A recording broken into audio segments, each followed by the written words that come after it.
Hello guys, আসসালামু আলাইকুম। Welcome back to my YouTube channel. আশা করি আপনারা সবাই অনেক ভালো আছেন, আমিও অনেক ভালো আছি। তো আপনাদের মাঝে আজকে ছোট্ট একটি ব্লগ ভিডিও নিয়ে এসেছি, রান্নার ভিডিও। ভোল্লো আলু দিয়ে আমি রুই মাছ রান্না করব। তো আমার সাথে ভিডিওটি দেখতে থাকুন, কেমন হয় জানাবেন প্লিজ কমেন্টে। আজকে সকালে ঘুম থেকে উঠে মাটির চুলায় রান্না বসিয়ে দিয়েছি। আসলে যত জায়ের মধ্যেই রান্না করি না কেন, মাটির চুলার রান্নাটাই বেটার। এটা খেতেও অনেক ভালো লাগে।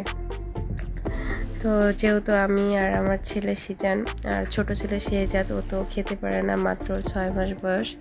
তো দুজনের জন্য এখানে অল্প কিছু পরিমাণে মাছ নিয়ে নিয়েছি। এগুলো ভাজি করলাম তেলে ডুবিয়ে একদম। তো দেখতেই পাচ্ছেন কালারটা কত সুন্দর হয়েছে। তরকারিও খুবই সামান্য। বড় ছেলে বলতে গেলে সামান্যই খাবে, আমাকেই খেতে হবে পুরো তরকারিটা।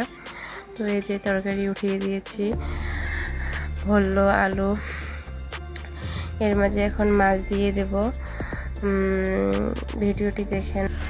তো এই যে এইভাবেই সকালের আজকের খাবার রেডি করতেছি।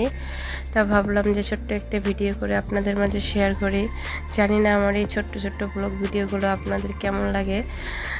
যদি ভালো লাগে থাকে প্লিজ আমাকে একটু সাবস্ক্রাইব সাপোর্ট করবেন, কারণ আপনাদের একটা কমেন্ট আমাকে আর একটা ভিডিও বানানোর জন্য অনুপ্রেরণা